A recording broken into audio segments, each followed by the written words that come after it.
Una información que hoy está en Infobae y que daba cuenta que el 57% de los argentinos, perdón, era otros números, lo dejé colgado acá a ese portal, el 50% de los alumnos que terminaban el ciclo inicial, es decir, el sexto grado, sí, llegaba con falencias en cuanto a que no tenía todo el conocimiento que se pretende en los primeros años para ingresar ya al ciclo medio, teniendo en cuenta que si bien no había mucha gente que quedaba de curso, o la repitencia por supuesto, y además algunos otros inconvenientes, pero era una luz amarilla que tiene que ver con lo que está pasando con la educación.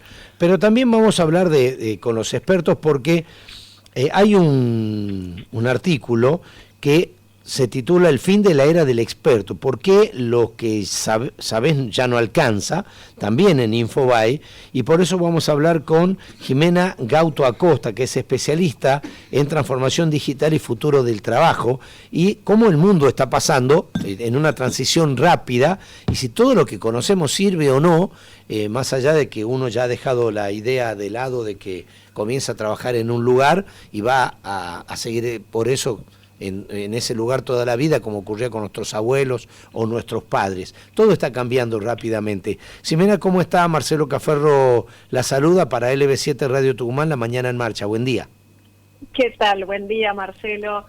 Bueno, la idea del artículo sí, es justamente esto que vos acabás de decir, cómo empezamos a pararnos en este cambio en el que nosotros durante muchos años, que es un poco lo que describías vos recién, sí, de cómo eran las carreras de nuestros padres, construíamos nuestro camino sobre una idea que era que el que sabe más es el que más vale, ¿no? Sí. Esta idea de ser experto, dominar un campo, bueno, y eso en la era de la economía del conocimiento, obviamente, era el activo más importante. Sí. Lo que estamos viviendo hoy es un cambio, y yo un poco lo que propongo en el artículo es esta idea de la economía del aprendizaje, porque hoy no es tan importante lo que sabés, sino tu capacidad de aprender, y ese me parece que es como el desafío.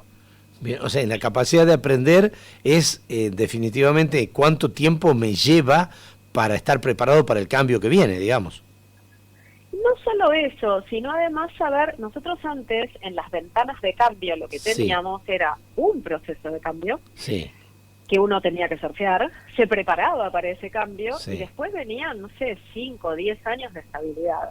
Hoy esa ventana es mucho más chica, entonces ya no se trata de adaptarte para un cambio, se trata de adaptarte al cambio continuo. claro. Entonces esto tiene que ser como mucho más a tempo, y siguiendo el ritmo del mundo en el que vivimos. Para mí el desafío y el nudo está en eso.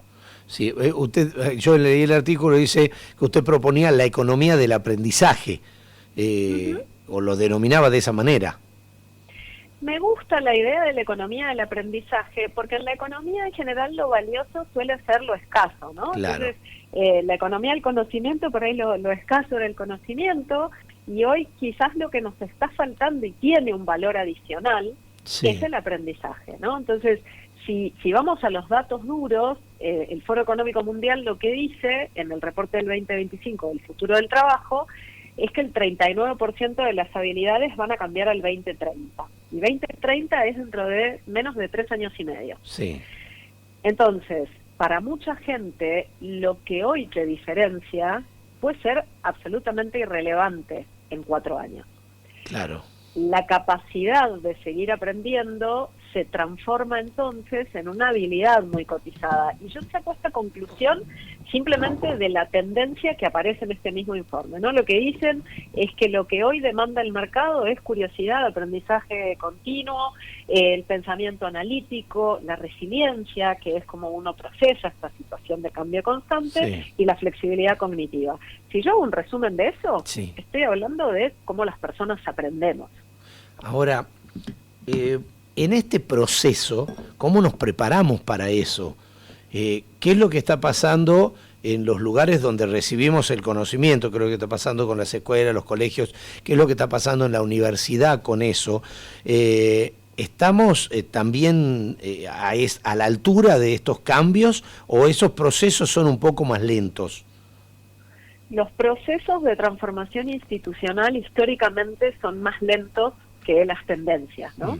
Lo que pasa es que la ventana entre un cambio sucede y tengo que hacer algo, hoy lo que tiene presente es que es mucho más cortita. Entonces vos antes veías un cambio institucionalmente, te tomaba 4 o 5 años para pensar cómo lo abordabas, y estoy siendo generosa, a veces mucho más, y hoy lo que te pasa es que esa ventana no tiene ni 4 ni 5, ni siquiera tiene 2. Entonces hay un desafío en términos educativos, y por otro lado las personas cada vez más tenemos que aprender a ser autogestivas con el aprendizaje.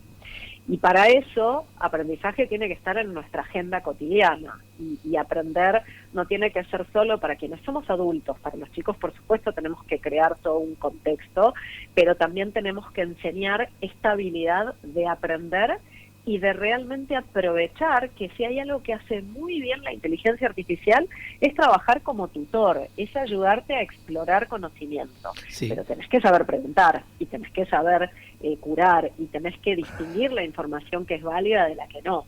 Sí, a ver, cuando nosotros hablamos que somos más grandes del tema de la inteligencia artificial, creo que las nuevas generaciones, así como hay una generación digital ya, ¿no es cierto? Que nosotros, no es el caso nuestro, que tuvimos que ir mudando en todas estas transiciones, ellos ya vienen como con otro chip para estar más o menos ahí en eso, pero me mueve el hecho, yo leí el artículo y hay un punto que dice, ¿por qué el conocimiento está perdiendo vida útil? Y entonces me quedé así, a ver, ¿qué pasó ahí?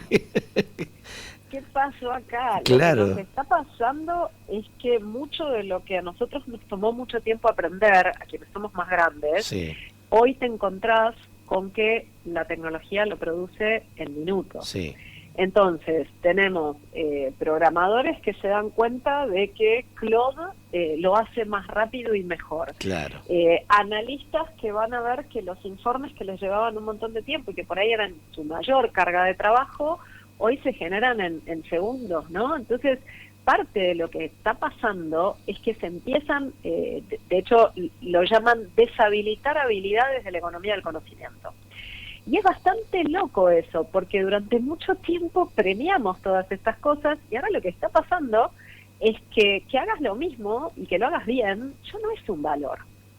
Y ahí es a donde entra el desafío que tenemos las personas, los adultos, de recombinar conocimiento y también la responsabilidad que tenemos de preparar a los chicos para este mundo donde se dan muchas paradojas, ¿no? Porque nosotros tenemos que cuidar a los chicos de la tecnología cuando son chiquitos, pero al mismo tiempo tenemos que enseñarles a integrar la tecnología a su vida. Lo que pasa es que tienen que cuidar lo humano y la conexión con otros chicos y la conexión con otras personas, tienen que hacer esto en equilibrio. Entonces el desafío que tenemos los adultos es aprender nosotros y preparar el contexto para quienes vienen ahora. No digo que sea fácil, digo que es necesario. Claro. Bueno, ¿cómo ves que podemos adaptarnos a eso? Porque hay que hacer un clic ahí, mental, digamos, ¿no? Sí, el primer clic es un clic sí que es psicológico y sí que es muchas veces esta mentalidad de experto, yo lo llamo. Y tiene que ver con que muchas veces cuando vos le preguntas, te dirían casi todas, cuando uno le pregunta a alguien quién es, la primera respuesta suele ser a qué se dedica. Si yo pregunto quién sos, lo más posible es que alguien me cuente cuál es su trabajo, su carrera o demás. Y en función de eso, el primer desafío es un desafío emocional en algún punto. Porque lo que nos pasa es que durante muchos años fuimos expertos en algo y el presente lo que nos dice es volver a aprender. Y cada vez que uno entra en un modo de aprendizaje, se va a equivocar.